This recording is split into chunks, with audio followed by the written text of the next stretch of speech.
Good evening, ladies and gentlemen.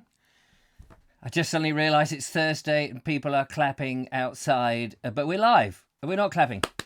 There we are. I've clapped. Completely forgot. It's all a bit mad. Anyway, hello and welcome to another exciting Vobes One-Eyed Kenobi Showbie 8 o'clock on Thursday, the 30th, last day of April. Here we are once more. Now, I'm going to do one more show tomorrow night and then I'm having 2 days off. Yes. 2 days. I won't know what to do with myself in the evening. I really won't. Maybe could do a live show or something of a different nature. Yes, just a live show for myself. I can record it live and watch it live. Anyway, good evening to everybody. Welcome aboard. Let's have a look. We've got the lovely Julia. We've got Andy Stacey. We've got Come Walk With Me. We've got Wendy Lowry. We've got Laura Noel. We've got Roy Ballinger. And we have Ernie, and we have Barry Stevens, we have Days of Yore, Charlie Cooper, Laura Riddle, Ed Loud, Chris Venables, and Glastonbury Gabriel. Nice mug, yes, thank you very much. I must get a Vobes Show mug. That's what we need. We need a Vobes Show mug. Yeah, so if anybody's got an idea for a design for a Vobes Show mug, that would be great. Robin Marshall, hello. Michael Angel, good evening to you. Very nice of you to come along. Yes, I should have delayed it. I realise that now. I should have delayed it by 5 minutes. But I can tell you 1 minute passed and it's all stopped. It's all stopped. I think it is fizzling out. However, good news is we're past the peak. Boris has told us we're past the peak, and by golly, that is good news. Hello to Richard Upton. Hello to Ed Ovett. Nice to see you out there. And all of you who have come tonight. Now, we've only got 3 videos in tonight's show, so we can span them around. It does mean, of course, that with 3 videos, we can have more fun on the phones, if you care to give us a ring. Linda Set Kane says, good evening. Andy Dalglaze says, you've given us so much over the last 6 weeks. You deserve a break. Yes, I'm going to break both legs, then both arms, and then my neck. I hope that's all right. Yes, I really won't know quite what to do with myself. So I might catch up with some reading. I know, I do a reading every day, but I might catch up with some other bits and pieces. Linda Kane has suggested an interesting book to follow on from the Narrowboat book that we're doing, Two Englands by H.V. Morton. Now, H.V. Morton wrote a classic book called In Search of England. And as you know, the Bold Explorer does the quest for England. That's because another YouTuber had beaten me to In Search of England and had already been doing it. But my quest is more a personal quest, so that's something slightly different. But anyway, this other book is interesting because it's two Englands. England between the wars and then England during the war, the Second World War. And it's quite sobering, apparently, according to the reviews that I've been looking at. So I'm quite looking forward to that. But, of course, we've got to get through Narrowboat. Some days I read it well. Some days I cock it all up. It does depend. So there we are. No clapping in my street, anyone, anymore, says Turbo Stream. No, I do think, I mean, the clapping I heard was from the supermarket across the way. Who, you know, everybody in the store, I think they probably feel somewhat embarrassed not to do it, as the staff probably have, you know, started it off, or the managers or something like that. But I don't know about it in the street because I've been setting up the show. Emily Champion says, my daughter has hijacked my phone, so I can't phone in. Ha! Lucky escape there for you, Emily. Otherwise, you'd have to talk to the Vobes One-Eyed Kenobi. Do you not have a landline? You can ring this number on a landline. It costs considerably more, I'm sure. Fiona says, hello, Richard and Julia. Leslie Couch says, hello. Put your mug on a mug. Yes, I could put my jolly old face on there and get it all organised. I'm not actually happy. I'm so sad. No, I'm not happy with the mugs, the company that I use the mugs for, the Bald Explorer mugs, to be honest with you. I think I might do them again because... They seem to skimp. I don't know if anybody's got one of my mugs. They can tell me if it's just mine. But the varnish on the outside is lovely. But the varnish on the inside seems to be a bit thinner. It seems more closer to the clay. Whereas this one, which comes from Floating Our Boat, but it's made by, I think, T-string or whatever it's called, the much nicer quality mug. Certainly not cheaper, but quality over quantity. River Reads Roebuck says, hi, Richard. I'm sure I've got to learn to pronounce your name a bit better. And I will do my best. River Reads Roblox. There we go. Ed Loud says, I better not phone in again. Called twice already this week. Ah, bless his little cotton socks. Emily Champion says, you were mugged off. I think I was. Oh, Teespring. Yes, come walk with Teespring. They seem to be a good make.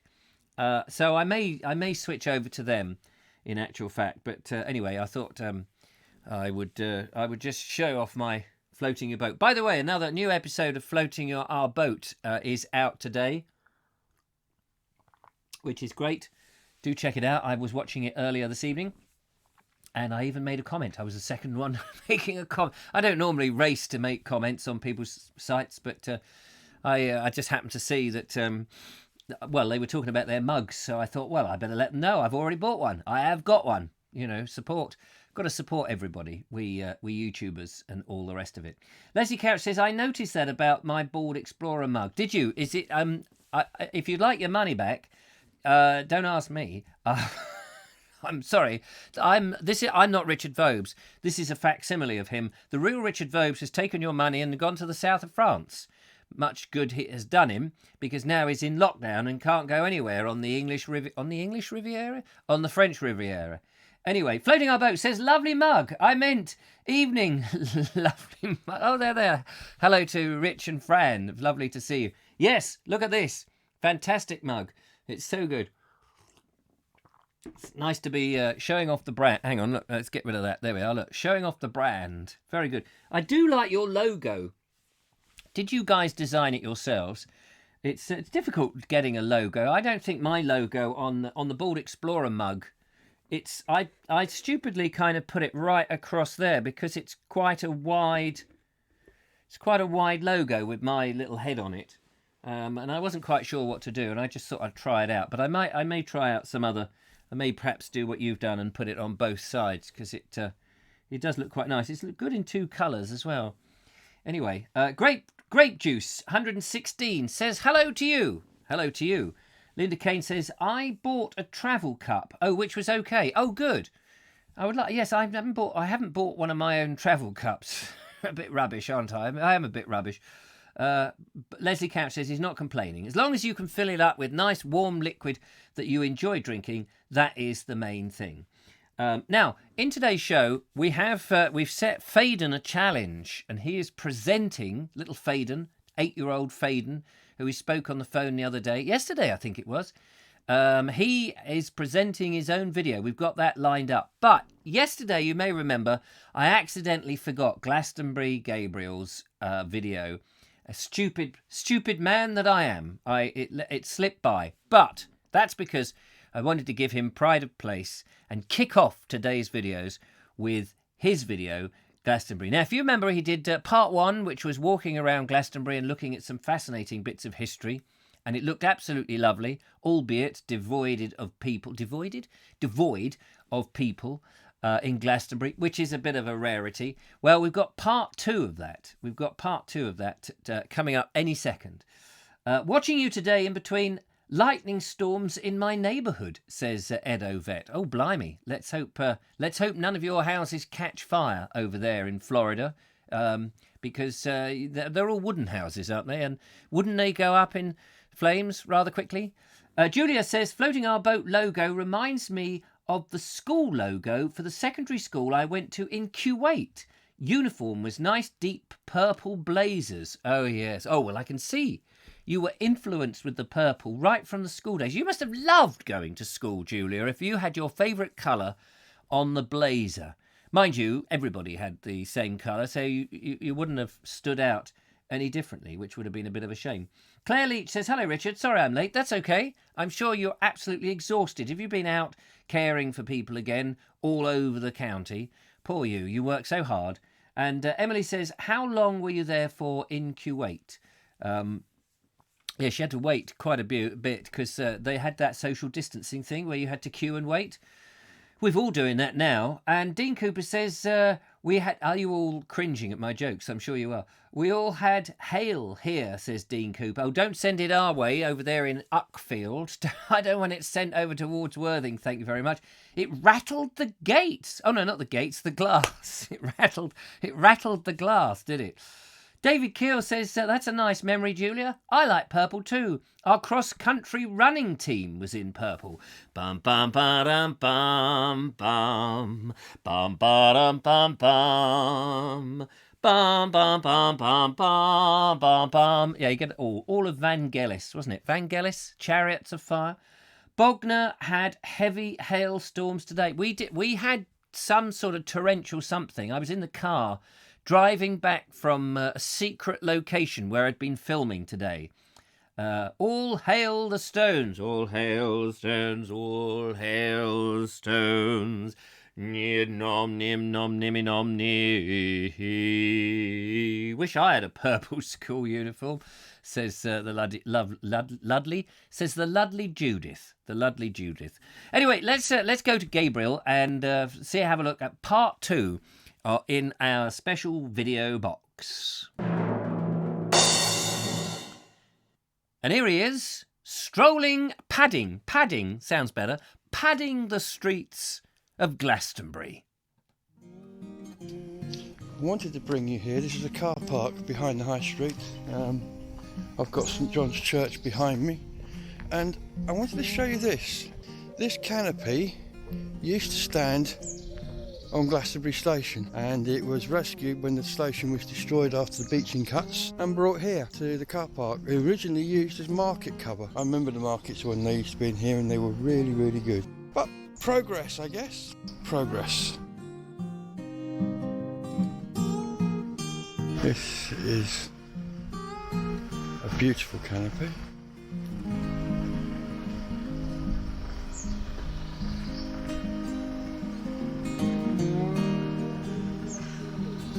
Glastonbury is well known for its wall art. In fact, we've had Banksy's here before. Sadly though, to the town's ongoing shame, they have been painted over or destroyed, so we don't have any Banksy's now. But we do have many, many well-painted walls, and the quality of the artwork is rather excellent on a lot of them.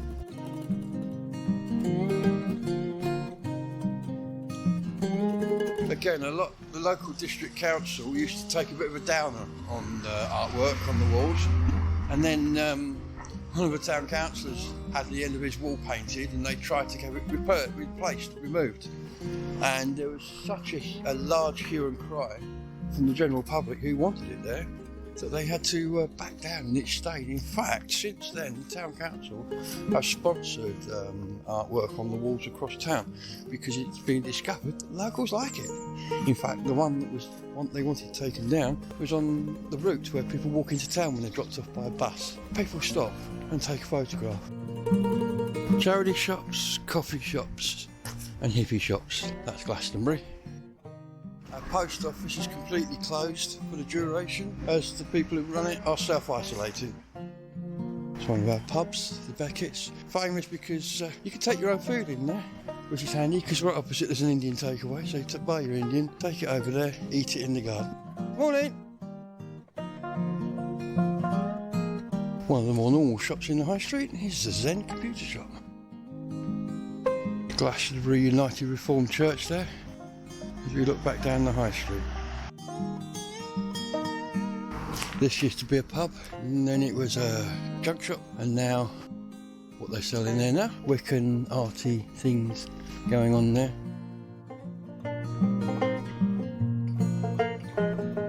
I've reached the top of the high street now, in fact you can see it behind me, and I'm walking up what's called Bovetown. This would have been a continuation of the high street on its way east, beg your pardon. This goes up towards the Tor this way. In fact, you can walk to the Tor. This is a back route, although not used by tourists very often. There are some very nice, and at the same time, some very old properties up here. That was renovated recently, as you can see. I'm walking up here because there's one property in particular that I want to show you. And here it is. Jacoby Cottage was originally built in 1480 as a slipper chapel. Pilgrims on their way to Glastonbury Abbey would stop for refreshments and prayers, and they would leave their footwear, continuing barefoot on their pilgrimage. This stairway known as Jacob's Ladder, I don't know how many stairs there are, I'll count them later, takes you up to the housing estate at the top of the hill. I used to live up there, so I've walked up and down this staircase many times. Anyway, so as far as I'm going to come today, I'm going to head back down and we'll see you in the next one.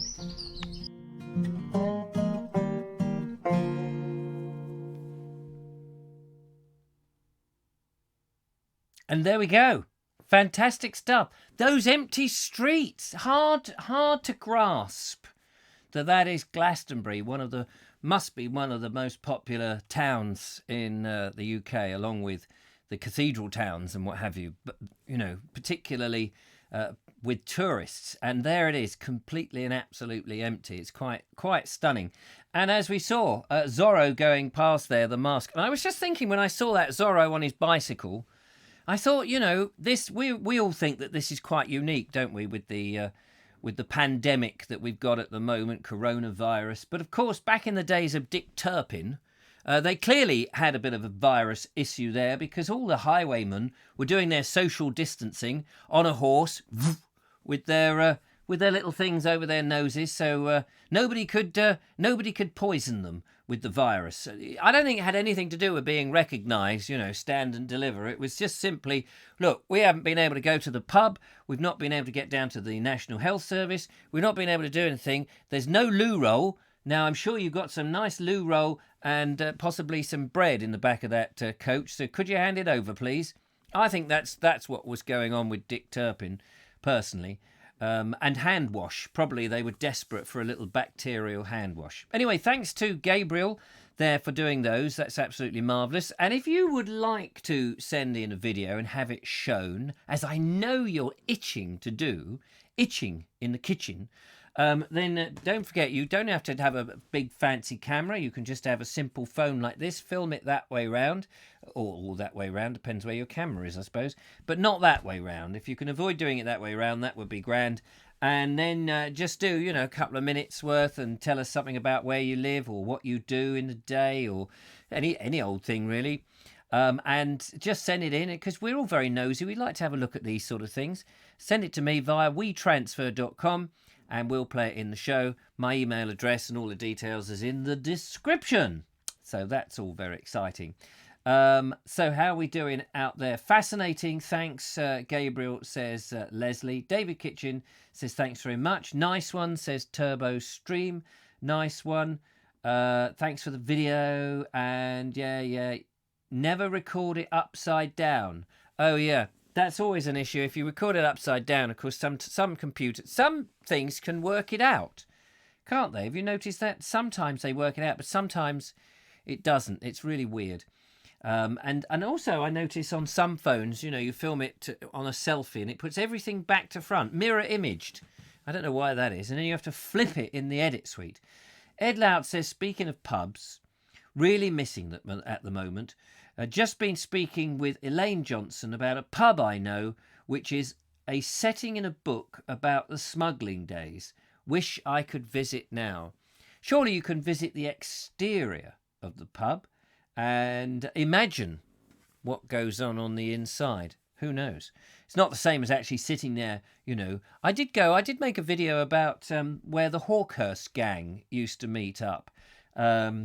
I think it was inside Hawkhurst. It was in this tiny little, lovely little pub that was extended. But when they had it, it was a much smaller, cottagey pub in 1750s, something like that.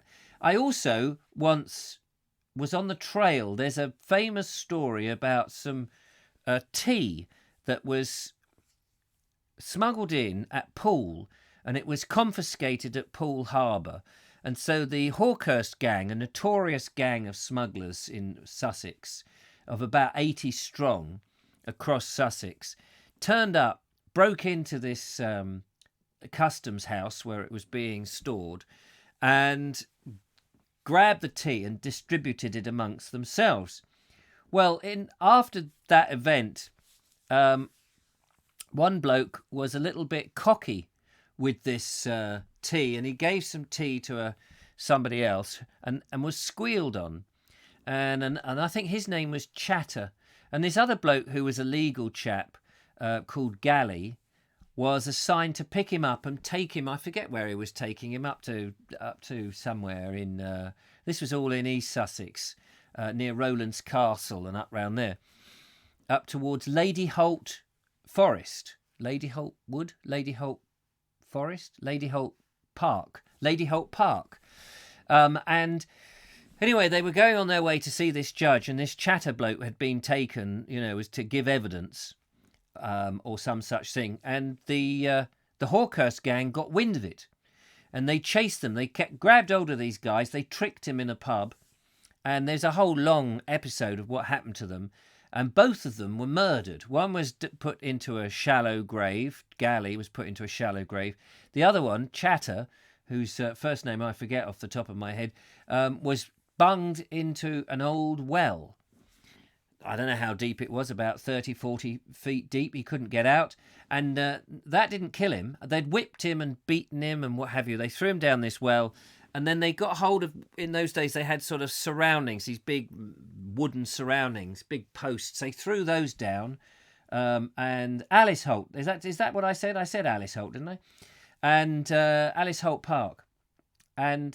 Or Lady Holt. Yeah, Lady Alice Holt. I can't remember. It is Alice Holt. Lady Holt Park, Alice Holt Park, whatever it is. Anyway, and he died in this well. And eventually he was found. The body was found, but he had succumbed. Well, I made a podcast in about 2006, having read this story, In Search of the Well, because it was marked on old maps. So me and a chap called Paul Stoneman went in search of this well, and we went to this point on this map where it was supposedly was. And off the path, there was a whole load of brambles and things, and I was poking about and nearly fell down the actual well. And there was a good 20-foot drop left of this. It had silted up, but the well was still there and open, and it was only within 20 feet or 30 feet of the path. So dogs, cats, children could have wandered into this and just fallen down and maybe not got out. Could have been quite a tragic thing. So anyway, I nearly fell down it. We made this podcast, which somewhere I do have on a hard drive that I've probably not looked at for years and years. So I got in touch with the council and I said, did you know that there is this 25-foot drop, this well, open, and kids are likely to go in it? We did actually we found some old boughs of a tree, and we put these boughs across it so that if anybody did slip, they'd have something to grab hold of. True story. Famous well, the death place, and it was nearly death place of Chater. It was nearly the death place of me. TurboStream says my local has not long reopened, so we'll give it a few days. Your local, what? Your pub? Are pubs allowed to be open now? That's interesting. At Home with Mindy says, I've not had a takeaway in 5 years and don't trust other people cooking. Do you know, I don't do takeaways. My son and his girlfriend, they have takeaways all the time. All the time they have takeaways. I don't understand it because they're supposed to be saving up for a deposit. But it can't be cheap if you're eating out 3 nights a week from takeaways. They barely, they do a cook here occasionally. They do know how to cook, but mostly takeaways. So there we go. Dean Cooper says, your tea is floating away. My tea? It's coffee. It's absolutely coffee. Ron Langley says, yes, keep in touch, Ed. Dave Kitchen says, all's well that ends well. Yes, that's right. All's well. Get it? That ends well. Very good. Ranjit Patel says, I'm sorry to be late. Not a problem. There's no penalty for being late. Only you've just lost Gabriel of Glastonbury's amazing trip round. Claire Leach says, some restaurants and pubs are doing takeaways, guys, but not quite the same as being in the pub. No, that's very true.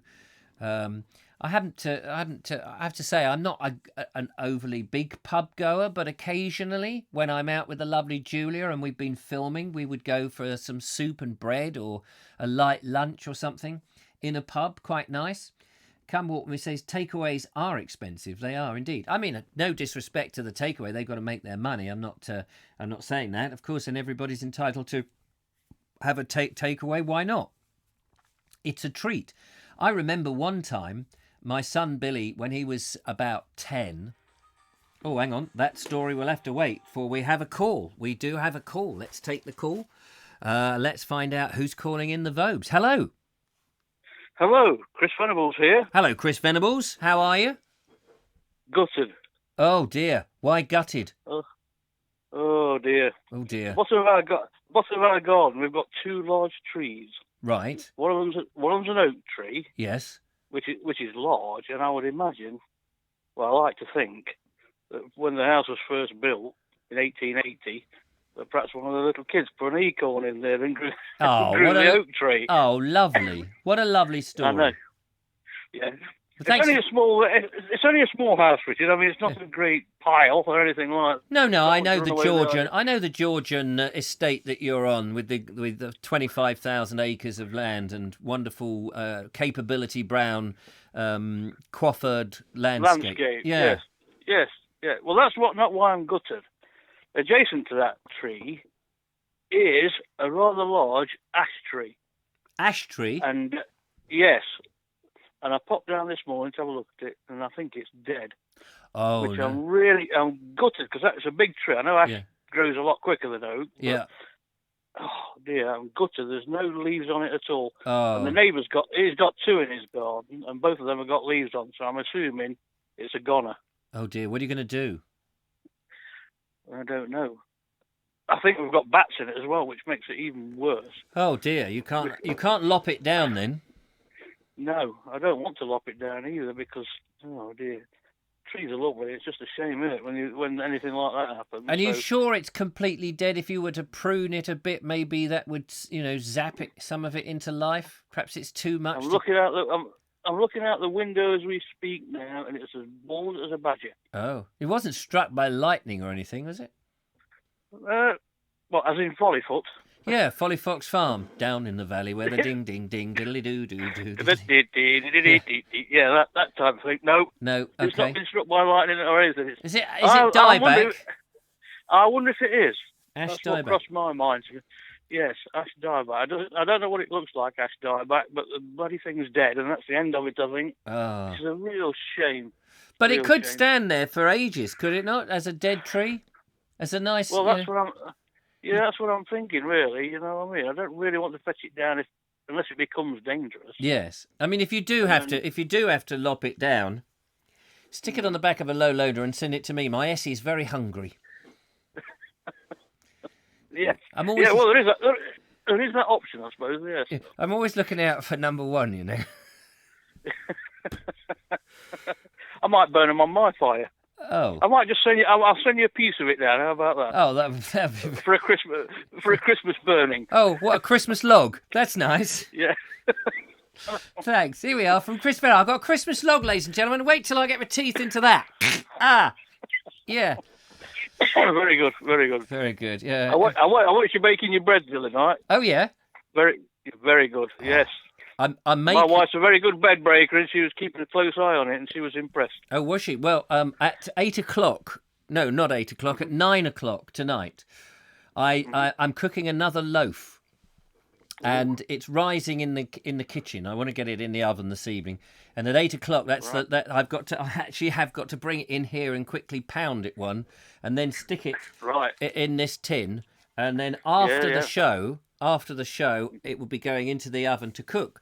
And then tomorrow morning, it'll be whipped round to the lovely Julia, because they ran out, you see, apparently. Oh, right. Oh, you're becoming obsessed with it, aren't you? I am a little bit obsessed because it's quite fun. And my son Billy went over to Morrison's, and and I said, he said, do you want anything from Morrison's? I'm just going over. I said, just have a look and see if they've got any bread flour. I dare say they haven't got any. And he said, oh, well, I'll have a look. And then he came back and he was all very quiet. And I just said, oh, I suppose they didn't have any then.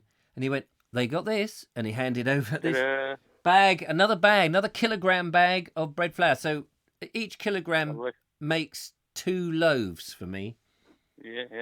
You can't beat it either. You don't want any of that sliced putty stuff, do you? Once you've had the proper stuff. No, you don't beat it. You knead it. That's what you do. You knead it. If you beat it, it's not the same. No, you're quite right. Now you see, I haven't bought any of that commercial stuff for quite a few days now. No, I don't blame you. Now then, have you tried toasting it? I have, and it's nice, crispy. It's lovely, isn't it? Lovely with a knob of butter and a bit of Marmite. Marmite. Oh, here we go. I thought you were going to say marmalade, not Well, Marmite. but Oh, you don't like okay. horrible. All right, you don't like that stuff. That you'll join the ranks of. I bought a jar of it. Yeah. Best of the wife said, "Get us a jar of that Marmite." I'm sure I like it because I like what's them party things that you eat? Twiglets. And Twiglets. Like, okay, yeah. Twiglets and those other, yeah. And I like them. And Marmite, I've heard, is pretty similar. Well, I got the Marmite, and no, I couldn't. Really? I couldn't take to it. Sorry to say. Oh. It was a shame. What happened to anyway. What happened to the jar? What happened to the jar? Did we throw it away? I don't know. Send it down. Send. Oh, you're angling for it, are you? I tell you what, I'll send it by Hermes. They're bound to throw it about. It'll be one mess when you open it up. Absolutely. There we go. Emily Champion says she loves Marmite. There we are. You feel the need, says Richard says Michael. So all right, marmalade. I was thinking actually somebody suggested making marmalade. Now that'd be the next thing. All right. So you need you need the onions from Seville, don't you? Not onions. What I mean, oranges. Yeah, you don't want onions. Not onions. Orange. Lovely. Oranges and onions. That's a lovely combination. Onions, yeah. Onion, not onions. No, you've got me going now. Not onions. The oranges. Oranges from Seville. They got oranges. Yes, oranges. Oranges. I've got to have oranges, Mr. Grimsdale. Oranges from Seville, and lots of sugar, isn't it? I think that's what you need. It sounds about right. It's pretty similar to making jam, I would imagine. Yes, I've never done that, but I gather you've got to have a great big. For some reason, you've got to have a very large saucepan. I don't know quite. Right. And you've got to get it sticky. Sour oranges. I'm going to end up making onion marmalade. Chutney. You end up making chutney. I tell you, with your recipe though, you've got the ideal machine, haven't you, for making these sort of things? Yes, I know. I must make use of it.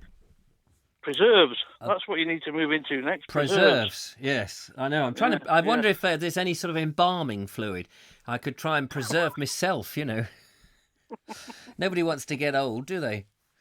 No, they don't. No. No. One little thing before I go. Yes, one little thing, sir. What's your favourite architecture?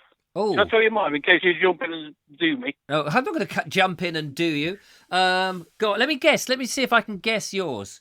I don't think it's not brutalist. No.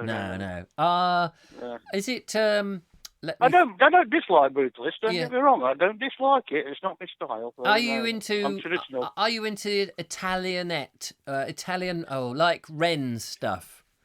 Christopher Wren. I don't mind it too much. Right. I'm more. Let me tell you. Yeah.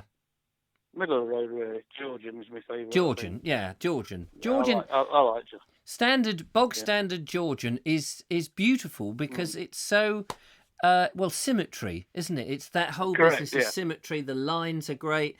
It's when you first look at it, you just think, well, why is it that appeals to me? Because it's very simplistic in one way, but it is, yes. But it just is very what's the word that Roger Scruton used to use? Aesthetically exactly. It's the aesthetics. He wrote a book about aesthetics. I'm just looking to see if I bought it. Sometimes I don't buy every book I like at. it too. I like the bricks they use. The small bricks, proper handmade bricks, and all that's all nice. And the six windows, like the six panes in the sash windows, the proper sash windows. Yeah. And you see people who've got a Georgian property and they take out those six windows and put in just two, and it ruins it. It just takes away. It takes away the image. You can't do that. You've got to have those six panes. It's all. I quite like because part of the Georgian thing was the Palladian stuff, wasn't it? Old Palladio. are quite like that with the Venetian arch and things. It's sort of a bit more Italianetti, that one. Mm. What's that village called? Port Merion in Wales. Oh, yes. Have you seen that? Yeah, that's a mess. The prisoner and all that. Yes. I know a lot of people like it, but I think it's just too jumbled for me. Yeah, I don't mind. It's a bit of fun, I think. Well, it was a folly, wasn't it? It was built as a folly, if I remember correctly. Yeah. So, what is your favourite architecture then, Richard? Well, I would agree that it's the cross between architecture as in architecture would have to be Georgian, but a close second, which you could argue is architecture, and that is Elizabethan, the timber framed, all that, because it wasn't really architects who drew that up. It was just the builders were just locals. They just knew how to build boxes and but it's that simplistic. I would love to live in a timber framed house with all the issues. I mean, I'd have to have the money to patch up the issues, but just to think, you've got a hole in the wall, you just go and get a bit of horsehair and some poo and just a bit of mud, and you could repair it yourself. Freeze at night in the winter. Well, that's how it was built. It was built very cheaply in a way. They used to go and nip down and chop an oak tree down, didn't they? And peg it together and fill the gaps in. Well, do you think if it did build a bit more like that, very green? You'd have to plant lots of trees. You keep planting trees because once you've used an oak, you wouldn't necessarily have to use quite as thick beams as they've done, but you wouldn't want what they put in now. Half of what they would done would still last you about 300 years. But beautiful properties. Why don't we just plant a load of trees anyway? Well, it's a brilliant thing to do. I think they are supposed to be doing a bit more now because they're worried that the environment's going to kill us all. But maybe they've stopped doing that because they're too busy dealing with the corona business. Yeah. There's always something, isn't it? There's always something. You never get to the end of where you're satisfied. We're never ever going to get to that point where we've healed the environment. We've all got vehicles that run on water. Or on imagination. We'll never get to the point where we can actually sit back and go, well, what else is there to do? Everybody's happy. Everybody loves one another. There's not an argument. Nobody says anything in anger. Nobody gives you that awful stare when you look at them. You are right, Richard. But I mean, me and you have been around a bit. Yeah. And you've got to say these are strange times, aren't they? They really are strange times. Well, they are. I mean, they are strange times. But the thing is, I do think that the human being is very adaptable. We do. I mean, amazing how we've all adapted to. I mean, we may not like it, but we've all adapted. We put up with things, and you're right. And whereas if it was an ant's nest, if we were all ants, and someone, decides that there's this virus, I don't think ants would be able to completely put up with it in the same way. No, I think you're probably right. They'd probably kill each other, and that'd be the end of it, or something. It wasn't a very good metaphor for it, or an analogy, but no, I know what you're trying to say. I think that the humans do put up with a hell of a lot. Anyway. Yeah, I just think it's funny how things have gone, and the way that politics have changed, and we're throwing money at the NHS, and just things like that. It's just strange times. I think it keeps going afterwards. I think the big question is, is like, how come when there's a big crisis like this and everything is stacked against the wall, that we can put money into the NHS, that we can give everybody 80% of their wages, that we can save this industry and that industry, and yet in ordinary times we can't. Correct. That's a bit, that is a bit odd. Anyway, I better let you go. Yes, nice to speak to you. Go and hold on to that tree, give it a big hug and a nice kiss from me, and then slice the bloody thing down, get it on a low loader and send it down. I'll bung it in the Essie. Roger, and out. Take care, Chris. Cheers then, Richard. Bye-bye. All the best. Bye-bye.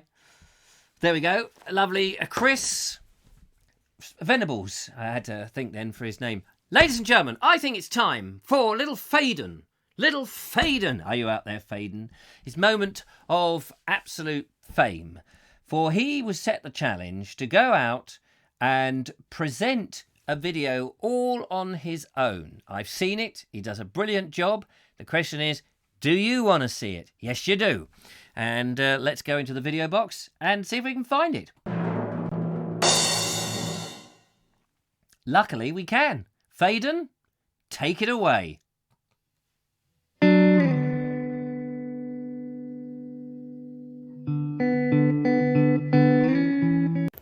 Richard and Neil. Today we are at St Mary's Church, Klingskir.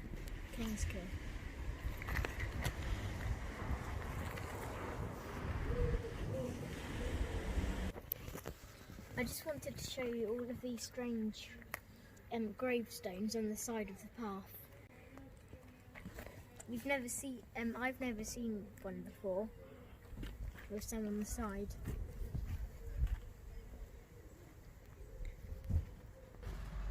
I would like to show you these engravings on the wall on the side of the church. And here is the other side of the church. There's like a little building attached to the church as well that connects to the church. There's probably still the church anyway. We're now going to show you this infilled door. It's got quite a nice pattern at the top.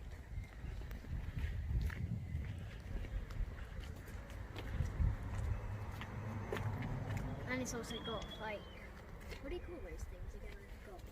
Okay, if somebody knows what those things are called in the comments, tell me, because I would like to point out the stained glass on the back of the church is quite nice. And there's also a very nicely done tomb right there as well. I'd just like to point out a very weirdly odd tower just put on the side of the church there.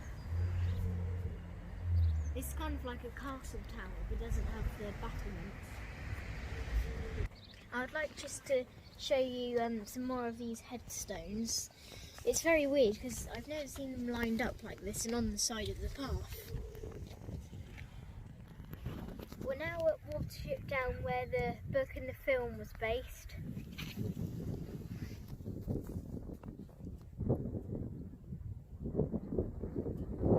Nice bit of trees in that bit over there. This actually stands on the edge of the Wessex Downs.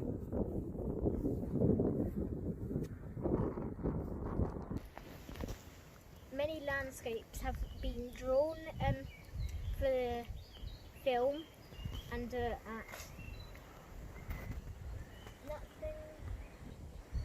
Nutton Farm. I think that's what it's called anyway. That's a nice house to live in. Go. This is another scene of the cartoon. This is where the rabbits' warrens are. The sheep are the rabbits' warrens.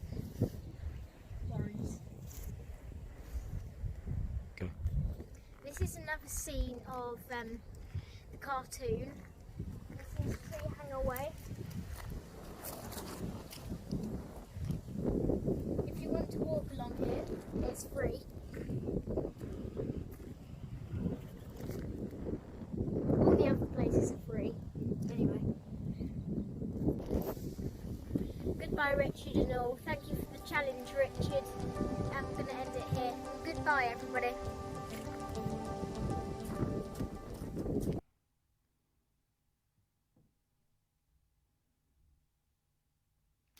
Ha ha! How about that? There is a star in the making there, ladies and gentlemen. Faden, you did brilliantly. Loved it. Absolutely fantastic. So there we go. Looking forward, however, to you and your dad. We did miss good old Barry, but Faden, you were an absolute star. Well done. And isn't that beautiful? Watership Down country. I didn't know that was round there. What was his name? Richard Adams, who wrote Watership Down, if I remember rightly. Yeah, no, I'll have to come over, Barry, at some point and be interested. You've got so many interesting places all round you. They will make some wonderful walks and marvellous videos. Thank you so much. Well done for accepting the challenge. Yeah, you're a star. Look at that. Everybody loves you. Everybody loves you. Now, in front of me, I have this bread here, which started off a lot smaller. It has raised up like this once already, and I've knocked it back. I put it back in here, and I'm going to knock it back one more time, and then I'm going to stick it in the tin, and then that will rise, and over the next sort of 40-50 minutes or so, it will rise up, and I will score it like you saw the other day and shove it in the oven. So this is the first bit that you don't normally get to see, but I'm doing this because tomorrow morning I will whiz this round after my walk and after my reading. I whiz this round to the lovely Julia because they've run out. You see, they've run out. So we got to go and pull this out. Now I have washed my hands. I've got all this. I washed my hands. Have no fear. So I'm going to pull this out. Now I don't know if there's any bread makers out there who are going to criticise how I do this, but here it comes. Look at that. Straight out of a nice clean bowl. Now, normally I would stand up and do this. I wonder if I can widen that a bit. And I'm just going to pummel this just a fraction like this because it doesn't need to take long. Just a couple of minutes or so.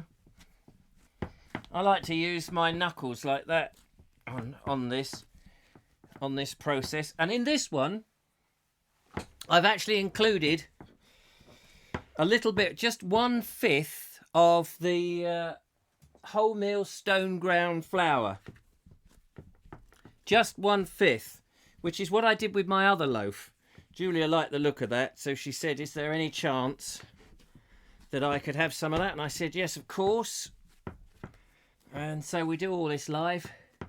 Treat it like you would a woman. Oh yeah, here's the washing up, look. Oh no, not at all.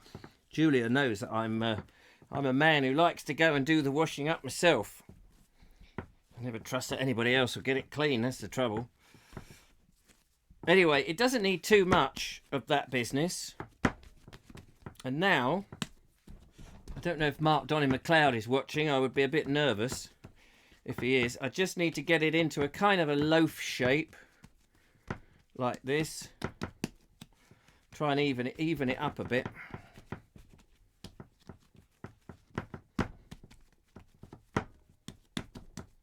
There we are, look at that. It's coming on, isn't it?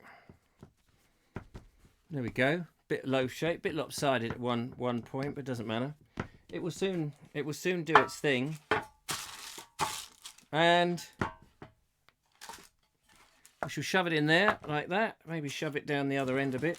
Shuffle it down. And that's it. That is it. It just goes under there, and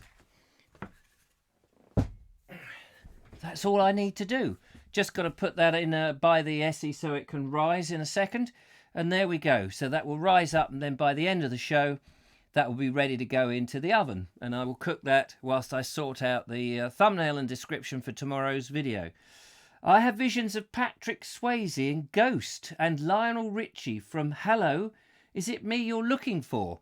Not quite sure what that's about, Mr. Mark Selwood. It's beautiful, isn't it, Richard? It's beautiful. Jeff Kellison's, now I know you've got bread perfected. It's time for cinnamon rolls. Yes, better get a recipe for cinnamon rolls. That would be great. I'm liking the rather substantial wooden chopping board. Yes, I don't know where I got this from, but I do like it. It's a lovely hefty bit of solid chopping board for doing, you know, silly jobs on it. Right, I'm going to go and shove that in the Essie. Not in the Essie, by the Essie, so it's nice and warm. Oh, how about bagels? Yes, you know, that would be good. After all these things to cook and try out would be great. More like Patrick Swayze in Roadhouse, says Days of Yore. I don't think I've seen either of the films that Patrick Swayze is in. Right, so Mike Dixon has been out filming again. Let's catch up with Mike because he's been over to Patcham near Brighton. Hello, it's Mike Dixon again. Today, having a morning walk with our dog Bella up at Patcham at Water Hall, they call it, which is above the recreation ground It's the first time I've ever been up here. Big bull in the field there. And in the neighbouring field are the cows. So they're separated by, at the moment, a barbed wire fence. But it's a beautiful environment up here. You can hear the traffic of the A23 and the bypass. It seems fairly busy for lockdown. Still a lot of key workers. So we're up here having our morning exercise with Bella, and then we'll head home. We've seen swallows up in the sky, 3 of them, which is really lovely to see. And just the beautiful hills of Sussex. Anyway, I thought I'd just share it with you. It's a lovely setting. You can hear the birds. And we're going to head another day over to the Waterhall Dew Pond, which is the other side of the car park, not far from the rugby club, golf club. And that'll be another video another day. Anyway, I'll pass you back to Richard in the studio. Take care, keep safe, bye. Beautiful, beautiful Sussex hills there at Patching, and a lovely. At first, I thought you were in. I thought you were in the field with the bull. I thought you were ever so relaxed in there with that bull, and the bull was not bothered one iota until you pan round, and there we saw the barbed wire fence with you on the other side of it, which was very good. Well done. Dave Ford said that that was somehow quite therapeutic, watching me pummel my bit of dough. Yeah, good. I'm glad that made an effect. Beach Writer says bagels can be tricky. As part of the process is they're immersed in boiling water. I didn't realise that. Boiling water. She's watching in the afternoon at 3 p.m. where she is in, I think you said Florida. I can't see it now. It's just disappeared. Claire Leach says that was really near to my grandpop. He lives in Patcham Village. Ah, Patcham Village. I don't know that I've been to Patcham. I'll have to go and have a look. First, when you said it, Mike, I thought you said Patching, which is very close to Clapham, where I was the other day. But yeah, no, very interesting. You could imagine Gainsborough painting that lovely scene. Absolutely, Mark. Yes, it is a very typical Gainsborough thing. The cow's a bull, says Audrey. Yeah, he did say it was a bull, didn't he? That's a nice video there, says Barry. Oh, not cow, bullocks. Fair enough. Bullocks to you, mate. Thanks, Mike, says the lovely Julia. Mark Selwer says, I noticed the wire fence. Curiously relieved. Yes, I was curiously relieved as well. So that was good. Anyway, brilliant. Thank you very much. Michael Angel says, I was chased by a Jersey bull when I was working on a farm. Oh, my goodness. You don't want to be chased by a bull. I mean, a lot of people are frightened of cows and things like that. I certainly am, because I've had that same sort of thing when I was small. I was in a field and I was wearing a red jumper, and I must have been about 8 or 9 or something. And then I was with my dad and my sister, and we went into this field, and there were a whole load of cows on the far side of the field. And they saw us and they came charging over. Now, I don't think they came charging over because they wanted to be rid of us. I think they probably thought we were the farmer and that we had got food. And so they came charging over. But we stood there watching them charge, and I put it down to the fact that I was wearing red. Let's find out who's ringing up the old Vobes. Hello! Hello, Richard. It's Henry of Henry's Adventures calling. Hello, Henry of Henry's Adventures. How are you? Yeah, not too bad, thanks. How are you? Enjoying the show? Oh, great stuff. Nice of you to call. This is the first time you and I have actually spoken to one another. Yeah, it is. Yeah, we kept sort of talking about doing something together. It never materialised, but yeah, finally, I thought it said call the Vogue show. I thought, well, I'll give him a ring and say hello. Yeah, absolutely. Now, of course, you know what I want you to do, don't you? Go on. You've got to do the hello. Thank you for joining me. Hello, thank you for joining me. I'm in my house right now on the boat, Richard, on the boat. Fantastic. There we go. That's superb. I know that Mr. Robert Croser always takes the mickey, But you Yeah, are... I met him actually once, and I said to him, first thing I said, "Oh, hello, thank you for joining me." as if I say that to everyone when I meet them for the first time. But I don't actually. I just did on that occasion. So yeah. Oh no, you've been doing your videos and your adventures for some time, haven't you? Yeah, it was in about 2016. I came up with the idea.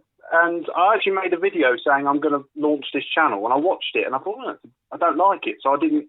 I then kind of gave up, and then about 2 months later, I was walking along an old railway, and I thought I'll try it again, and posted it on Facebook, and then eventually added it to YouTube, and yeah, it's kind of grown quite nicely now. It is funny how when you first do these things, you're very hypercritical of what you do, and you go, oh no, like you say, I don't want to do it. No, it looks rubbish. I'm not going to do it, and it's very easy to give up. But I mean, on I would give up tomorrow if it wasn't for the fact that I have pushed myself into a corner to say I've got to do one every day, and then that way it doesn't matter how crap the video is, I have to put it up, and I get over that business of thinking, oh, well, I could make it better if I was to work on it a bit more. Yeah, well, I kind of do. There's some videos I make, and I think, I don't think that went very well. And then I publish it, and it's quite popular. I mean, I've won in Birmingham a few weeks ago, and very annoyingly, I lost the sound on one of the clips. So it has a very abrupt ending, but no one seemed to sort of say, oh, strange ending. So and there's others you think, oh, people will like this, and people don't seem to be as interested. So it's very odd, isn't it? The ones that you think have gone not so well often tend to be the ones that people will go, I really enjoyed that. It's like, what, really? Wait a minute. I forgot everything, and the wind was in the wrong place, or the sun was, glaring, and you're thinking of a million reasons why it didn't work, and other people are going, no, I really enjoyed it. Yeah, I think it's sort of, sometimes it depends. It's like how where the audience are. It's like I find there's one I made in Norwich on the old city walls, and it's in this sort of little woodland, although it's quite close to the city.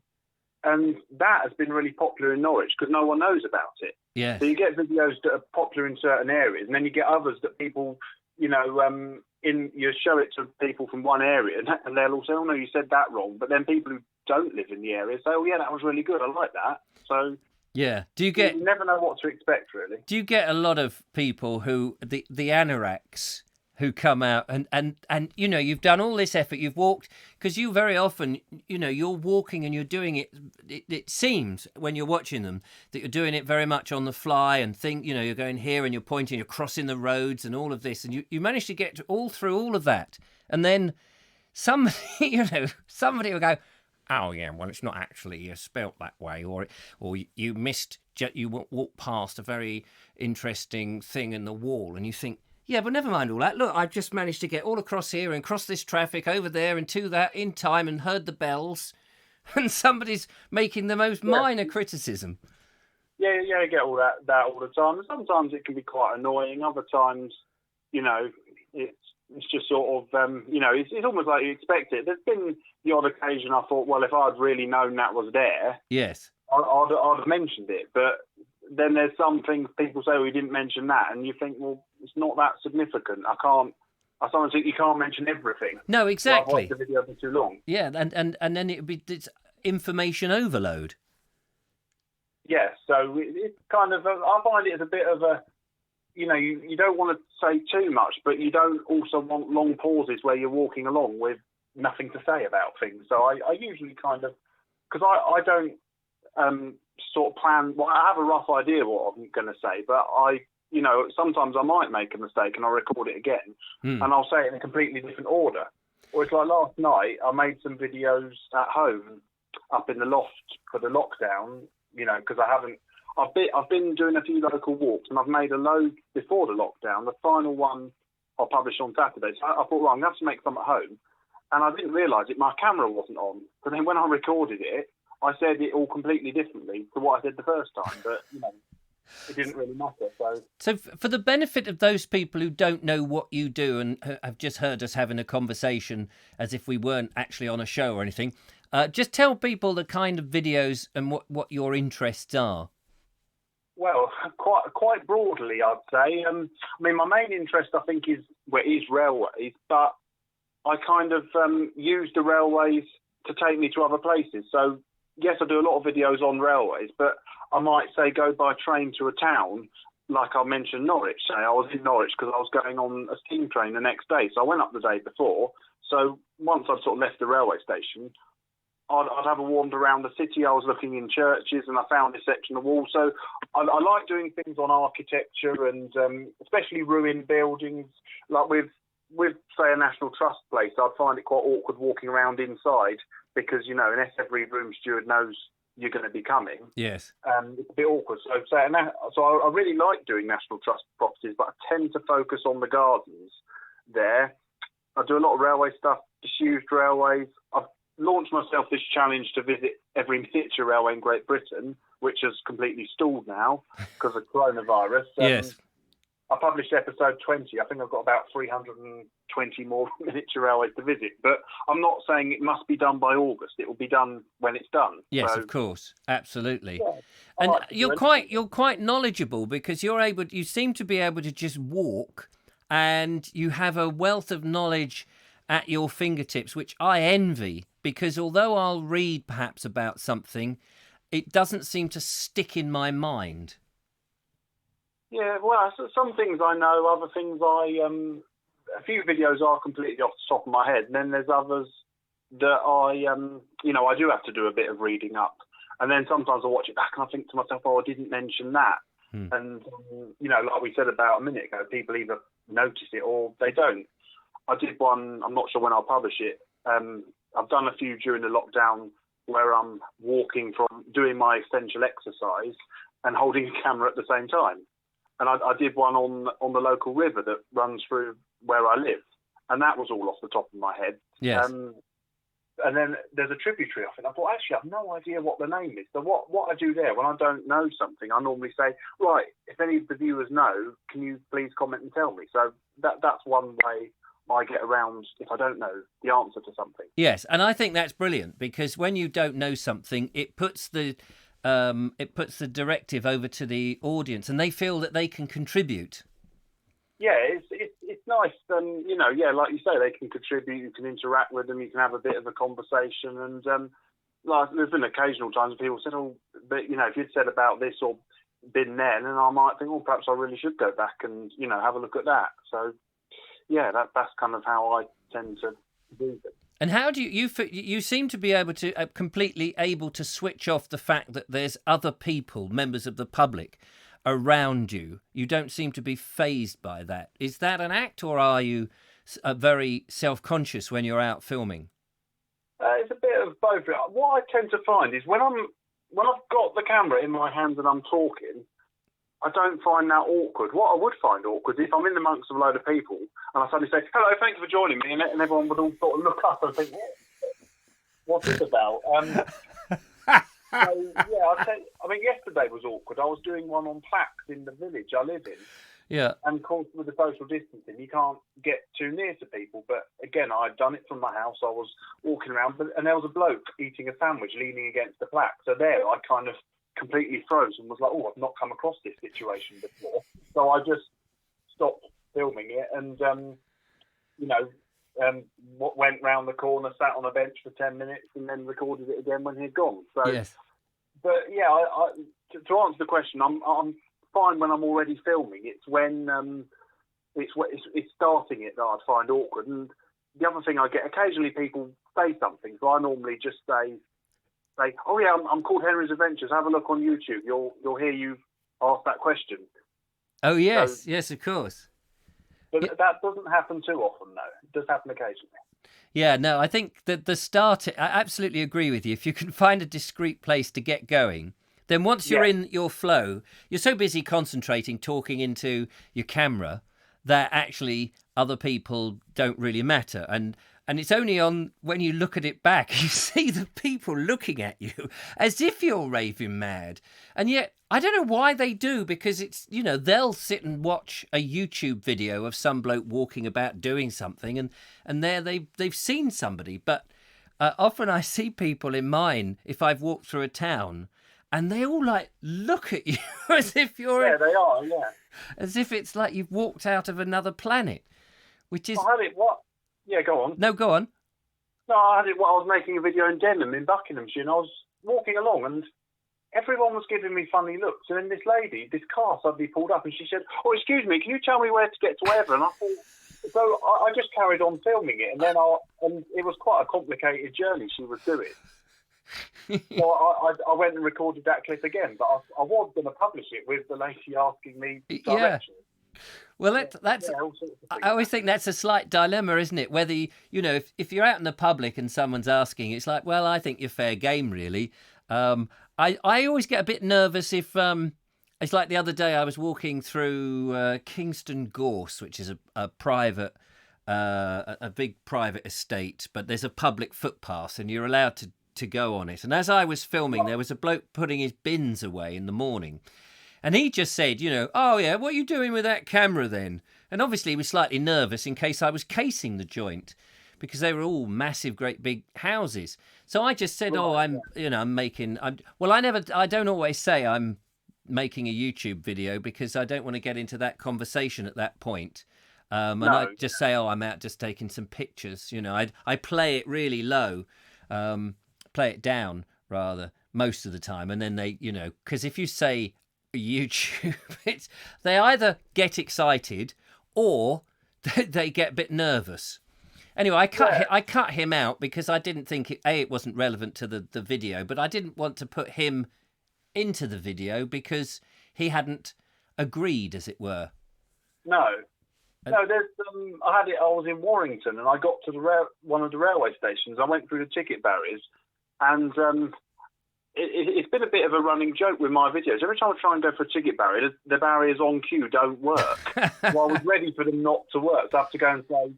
There's a couple in London where that's happened, but on this occasion it did work. So I went through, and the bloke at the barrier said, "Oh, you're making a video?" I said, "Yeah, for YouTube." But I could hear a train pulling into the station, so I ran upstairs, and then it wasn't my train. So I ran back downstairs again, and I told them what I was doing, and they got really excited about it. That they were.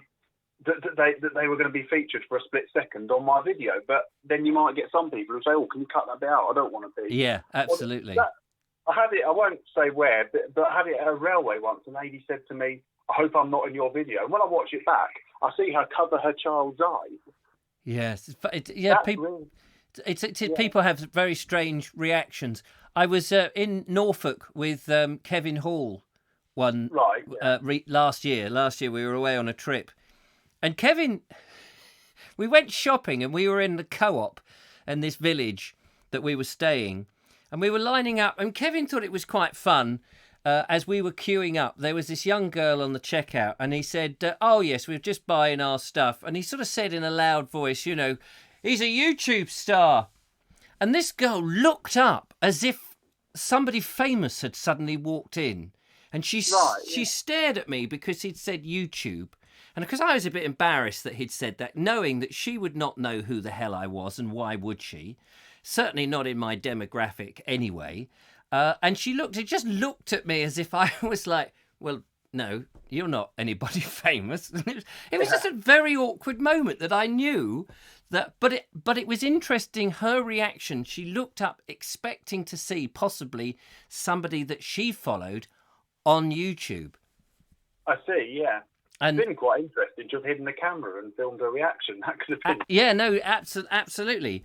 But I just thought it's interesting because some people are. It just goes to show you the new type of fame that there is. Whereas in the old days, if you said Kirk Douglas, everyone would know. Oh yeah, Kirk Douglas, Roger Moore, because they were so internationally famous. Now, if you say Henry's Adventures, some people go, "Oh yeah, know him. I know Henry." And other people will go, "No idea what you're talking about." And so fame is much more in pockets. Yes, I mean, because sometimes even going back a while, it reminded me of you saying Roger Moore. Well, another person, Sean Connery, my granddad, used to play golf. Oh, right. Wow. And this bloke came up to him and said, "Do you fancy a game of golf?" And my granddad said, "Oh, no thanks." And at the time, my mother, she was, I don't know, younger, she was, towing his golf rod for him. She was like, Dad, you just turned down a game with Sean Connery. Because he had no idea who he was. Yeah. So, I think that's great, isn't it? If somebody really famous comes up and they think everybody knows you, and then, you know, there is that odd person who doesn't know who you are and genuinely just goes, oh, well, I'm sorry, who are you? yeah, he didn't. He just, I wasn't there, but that's the story I've been told. He said, I'm all right, thanks, or I'm going home or something. Yeah. You know, I think she was saying, "Oh, are you mental? You just turned down a game with James Bond of all people." Absolutely. Oh, dear. We could certainly talk on this subject, Henry, for ages. Thank you so much for ringing in. That's all right. No, yeah, thank you for. I won't say thank you for joining me. I'll say thank you for having me. There we go. We must meet up when this is all over. I mean, we said this last year. Back to normal, either if you're in Buckinghamshire or Staffordshire, my two kind of areas, then do let me know, and no doubt we can make a video together. Meanwhile, I know the lovely Julia's been letting people know in the comments where people can find your videos, but actually, great. yeah, absolutely. So, but Thank you, Julia, for that. Just to we like to promote everybody. I think, you know, people just got to, share and share alike. We're all in it in the same thing. But just from your benefit, if you just like to let people know where they can find you as well, that would be grand. Right. So on Facebook, it's called Henry's Adventures, and on YouTube, it's called Henry's Adventures. So type either of them onto Facebook or YouTube. YouTube's all videos. Facebook, I post a few pictures as well, and maybe share the odd thing that interests me. So, have a look and see what you think. And in the meantime, I'll sit and I've been watching Richard. I've been watching all your videos going back quite a while because I've noticed you comment on some of the really, really old ones. Yeah, the Romney Marsh one I really enjoyed. That was really good. Ah, thank you very much. Yeah, no, there's some nice ones in amongst all the tats that I put out. Anyway, lovely to talk to you, Henry. Thank you. Yeah, thanks for having me. Good night. Good night. Take care. Bye. Bye. There we go. That was Henry David Allen, Henry's Adventures. He also posts in the Bald Explorer group, if you're a member of the Bald Explorer group. Very nice chap, as you heard. And we did talk a bit of shop there, a bit of, how's your father? And how is your father? Well, mine's dead, I'm afraid, but hey-ho.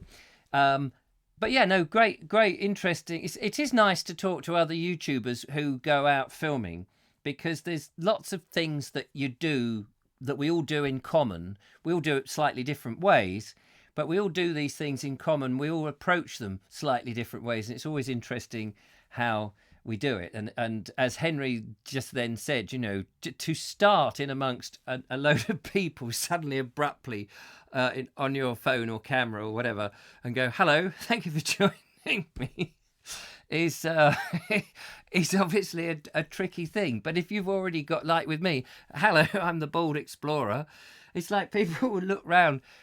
People could mistake you talking into your phone if you're just walking through thing or doing a live and that sort of stuff. It is if you haven't done it, it does sound like it's an easy thing, but it's only when you actually come to do it there are moments when you can feel a little self-conscious because you've got nobody with you, and yet have one person, if Julia is with me or anybody, or if I'm interviewing somebody and you're in a busy street and you just get going, I have no self-conscious at all, because suddenly it seems more legitimate because there's one other person with you.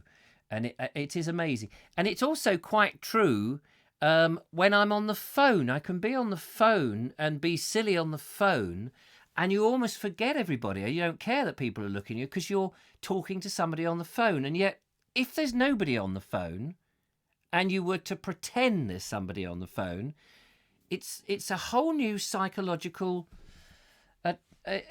environment. It's really weird. So there we go. When somebody recognises and praises your channel, what do you say? Says Beach Writer. People have come up to me. It's always a shock. It's always a shock. People do come up to me and they say things like, "Oh, I enjoy your channel," or "I've watched your videos," or "You're the Bald Explorer," or "Excuse me, can I ask you a silly question?" It's like, yeah. Are you that bloke who goes around videoing, or are you on the telly, or things like that, and sometimes you think, Well, I don't know whether. Who do you think I? I always think they think I'm somebody else. I never think, unless they say, "Are you the bald explorer?" Some people just shout, "Bald explorer." I had that the other day when I was cycling in Lancing, and I think Ramiboo, I don't know if she's out there at the moment, she thought they had shouted when she saw the video, because it was still in the video. I was on my bike and this car went past and they shouted "Bald Explorer." She thought they'd said "slow down," but actually they had shouted out "Bald Explorer" because, I was there. But what do you say? Well, I'm very honoured. I'm very honoured, humbled, very humbled when people say, "Oh, we watch your channel." It's like, oh. And then I'm always thinking, which one did you see? Which one? I hope it was a good one. I hope you saw a good one. Because if they say, they might mention one, you go, oh no, of all the videos to see, that's not one I'm most proud of. That's the trouble. I named a daughter Lydia as an ancient time, and as in an ancient time, and such a Lydia was a seller of purple, very special and symbolic colour. Plus, very, really pretty. Ah, yeah. David Allen says, infamy at last. They've all got it in for me. Absolutely. There we go. Come Walk With Me says, I can see how someone could confuse Richard for Harry Hill. Yeah, do you know, I used to get that. I don't get that so much now. I used to get that when I was entertaining. People would say, oh, yeah, look, it's Harry Hill. And I would just say, no, I'm his brother over the hill. That would be my comeback. I would get that quite a bit, but I don't go around going, what is he, Harry Hills? What are the chances, eh? What are the chances? I don't go around doing that, and I look different to Harry Hill. You should charge £10 for your autograph, says Mike Dixon. Do you know, I still feel that if anybody is watching my stuff at any time, that if anybody gives me any cash or anything, like with supporting me, it is incredibly humbling. And it's different because I used to charge corporations and theatrical agents when I used to juggle and unicycle or do talks or, do the corporate videos and stuff. Yeah, it was a job. It was a profession. There were similar sort of budgets that people would charge. You would go, yeah, I don't get out of bed for less than. But now if somebody, I'm absolutely thrilled. Someone gives me £1 for my efforts, I'm over the moon. Hello to the lovely caller who's called in. It's Mr. Suggett again. Mr. Suggett again. Hello, Mr. Suggett again. How very Hello. nice. Nice of you to call in, Mr. Suggett again. You are welcome. I thought you might have been to the rescue him because you seemed like you were rambling a bit. Oh, there we go. That's charming, that is. There was I doing my utmost, selling myself to the lovely viewer, and Mr. Suggett again has told me where's that nice Mr. Suggett that used to ring in? I'm not sure I like this Mr. Suggett again. Rambling? Me? Rambling? I'm a rambling rose. Of course you are. Of course you are. Anyway, how are you? Yeah, not too bad, thank you. Yourself? Yeah, no, I'm ramblingly well, thank you very much. Excellent, excellent. So you're rescuing me. So come on then, rescue me with something. Well, I've got a question to ask you with regards to YouTube channels and things like that. Okay. More because it seems like the subject that people are asking you about today, or about YouTube channels anyway. Now, what is your best advice for dealing with the likes of trolls and things when they get on your comments on your YouTube channel? Well, it's funny because trolls come. It depends how you define a troll, I suppose, because you get. Yes. I get a lot of people who go and say things like, "Really great, love it. Really great, love it. Really great, love it. We should be friends. Really great, love it. We should be friends." Or do you want to collaborate? Really great, love it. Those sort of... And it's as if there's either a bot or somebody who does it to 1 billion channels. And at first I tolerate it for a bit because I'm trying to see if they're harmful or harmless. And then if they just don't say any more than that, I'll either delete them. I'll delete them first and see if they carry on, because if they don't get the message, and then I'll just block them. People who swear... I'll just immediately delete, because I try to curate my comments. I don't like having nasty comments, because I've had a forum years and years ago when I used to do the podcast version of the Vogue show. We had a forum, and what tended to happen is that somebody would say a bad comment about the show or something, and then someone would sort of go, somebody who really liked the show would read this bad comment and say, oh, Richard's a bit egotistical, isn't he? And then someone would go, yeah, I suppose, yeah, he is a bit egotistical. And then someone else would go, yeah, I don't like it when he does this. And then someone else, and suddenly this starts to snowball into a let's oust him out of the village type thing. and I had that in one occasion where it sort of built up, and you did feel like suddenly everybody who used to like you had got pitchforks and were chasing you out of the village, and he was going, but this is really bizarre. And it was just because really I'd let one comic come through and other people started to, it was the herd instinct. So I do I do tend to get rid of the nasty comments if they swear. Some people have emailed me and will email me nasty things, of which I just don't bother to reply. I don't, you don't give them any, as soon as you reply to them, you're giving them oxygen. Mostly as soon as I get them, I'll bung them into spam so I don't get to see them. So they can reply, they can keep writing as much as they like, but I don't see them because it goes into spam and I delete the spam. Have you had trolls? No, I've not had trolls, but I just wondering what you do, because my attitude, I mean, if I get a troll, I probably tend to play with them a bit too much, but if it's on the YouTube channel, I just delete it. Yeah. But I can't say I've had to do that ever. I do I get strange emails from people saying, can you take down your video? And then what I tend to do is, you're a member of the SMT, the Senior Management Team. And that's right. which is just for those people who don't know, the Senior Management Team as such is really just people who've supported me for a long time. And we just sort of have a safe space where we natter and we just try and help one another.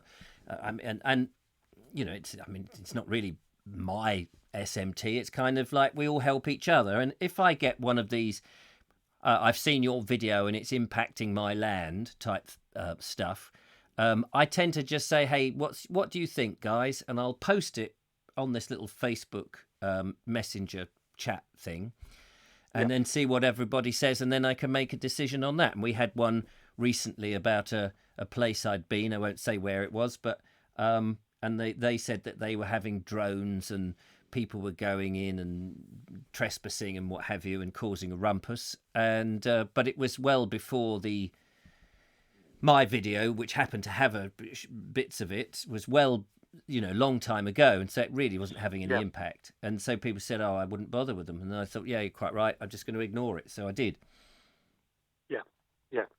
Yes, that's what. No, we all said ignore it, because it seems like they were just trying to blame you because they wanted to blame someone. Yes. For that. Yeah. Well, no, that's interesting. I mean, as I said, I've always just, if it's trolls as we've had in the Board Explorer group, I probably play with them until somebody gives them the boot, and then I get a telling off. But on the YouTube channel, I haven't had any as of yet. I've had a few of those comments that could be spam or trying to, like you say, oh, love it, collaborate, or let's be friends. So I tend to leave them and try and work out what they're doing. Well, you just think anybody who's genuine, you'll know if somebody who comes in, you've never seen them before, and they say, I love your videos, would you like to collaborate, or would you like to be my friend? It's a very unusual thing to do. Yes. It's they're either on the spectrum, and they don't have social intercourse. Well, that's forgivable, or it's a spam or something like that. Because if I didn't know who you were and I loved veg growing and I saw your videos and I perhaps did something similar or whatever, I think I would be approaching you in a far different way than going, yeah, love your videos, you'd like to collaborate? Because you're just going to go, whoa, wait a minute, hang on, I don't know who you are. Why would I? Yeah. So that's... I think trolls. I just I don't really have much time. I have so little time to muck about. It's hard enough keeping up with the comments. I think it's a very important thing to do, but I do struggle at the moment with the comments because obviously the audience is growing all the time, and people write such wonderful things in the comments, and I just feel anybody who's watched my video and has made a comment, I think it's rude if you ignore them, and I think you should. As much as you can, reply and be in touch with them. I know a lot of people don't, and but it does take time. That's the trouble. Yeah, I mean, I always find I try and go back to the comments, but they don't always show up. I found I don't know what YouTube have done lately, but not all the comments show up. And then I try and go back through the comments, and then all of a sudden it spends about an hour going through the comments to reply to them. Yes. And you probably do that on a daily basis, at least an hour. Yeah, I mean, I try to do it in the mornings, and if I have to miss a morning doing the comments, the next day is hell. Because when you're producing a video every day, each video gets X many comments, some more than others, and some people, will put quite a lot, and then I just feel very rude if I've just gone, oh, thanks for watching. Or thanks for the comment, and they've written paragraphs, but sometimes it's just very difficult because there isn't enough time, and I spend a lot of time in front of a screen and sitting down. I'm not very good at sitting down for any length of time. No. I do like to get up and about, and it's a very important part of it. But it is what it is. Anyway, I don't want to be rambling on about it because I'll get somebody ringing in and telling me I'm rambling. Well, these ramblers can ramble. Well, I'm a bit of a rambler because when I get out with my camera walking, I do like a good ramble. Well, yes, as we've seen tonight with this rambling going on. Yeah, well, there's a lot of that rambling going on. So now, Richard, just tell everybody you run the Veg Grower podcast. I'm sure everybody watches you. Well, it'd be nice to think everyone does, but yes, I run the Veg Grower podcast. Nightly podcast going out about vegetable gardening with YouTube videos almost every day. There we go, top man. Pretty and much a blog. At 6 o'clock on a Sunday, you go live. Yes, actually, this Sunday, Lee's joining me. We're doing a test run for a 24-hour live stream. We're going to be. So hang on a minute, Lee. Just explain who Lee is to everybody. Oh, sorry, yeah. Lee Conley, the Skinny Gin Gardener, who's a fellow gardening podcaster, and we try and do a fair bit of gardening work together when we can. And you're going to do a 24-hour live stream. Is this a sponsored thing? We're hoping to get sponsors. We're hoping to do it for a gardening charity. Oh, right, okay. Depending on what happens. Yeah, and any idea when that's going to take place? It'll be a Friday, but that's as far as we've worked. It'll be a Friday. Yeah, oh, that's good. The hope is on Sunday to actually test. I mean, are we talking, imminently in the next sort of few weeks, or are we talking later on in the... It'll be in the next few weeks, I'd imagine. Fantastic. Yeah, we're doing a test run on the live show on Sunday. That obviously just be the usual hour, just to see if we need to iron out any kinks or anything and get it to work. In this 24-hour session that you're going to be doing, trying to keep awake, and what are you hoping to do? What are you having on the show? Right. Well, we've still got to work out quite all the content and get it all finalised. Right. The hope is we're going to get fellow YouTubers, fellow gardeners to send in some videos, and then we'll talk about the videos afterwards. Yeah. We're going to have the phone line for people to call in. We're hoping to get some well-known, popular celebrity gardeners to call in as well. You won't. I mean, there's a lot of time to fill, obviously, in 24 hours, and I would hate to see that there was any rambling in that period. Well, yeah, there will be rambling about 2 o'clock in the morning till about 6 o'clock in the morning from me. I know that much. Right. So do you want me to call in about that time then to rescue you because you're rambling? That would be handy. Yeah, that would be handy. Just, like to, pay back the services, really. Yeah, definitely. Cool. Yeah. Well, we're hoping around that time the sort of people who are waking up in other countries are going to be joining in then. That's the hope. Right, good. Well, let's fingers crossed that this Friday, not this Friday, but the Friday you've mentioned, that it all goes swimmingly. Thank you so much, Richard. No worries, thank you. Coming to the end of my show now. You've saved me. You've saved the bacon. I thought I would. And you did. Yeah, I did. Yes, did. you. Really I imagine that you together wear the your underpants on the outside, don't you, Richard?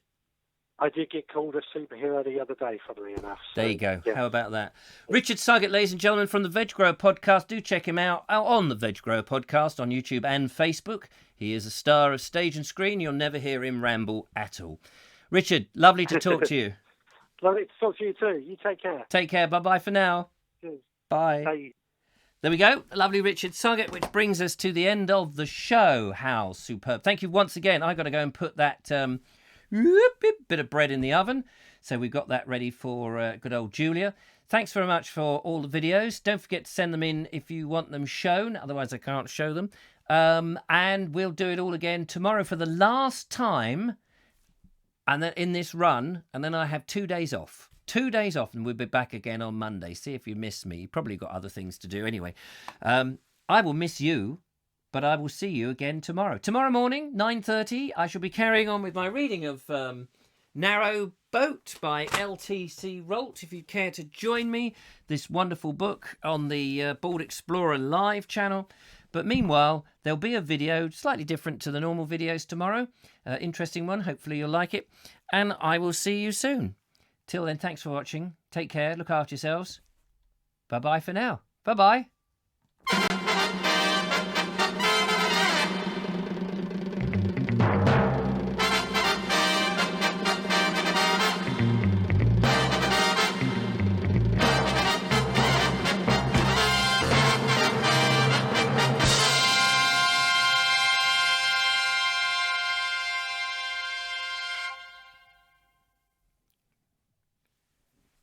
Did he say I was rambling? Rambling? Is that what he said? He said I was rambling.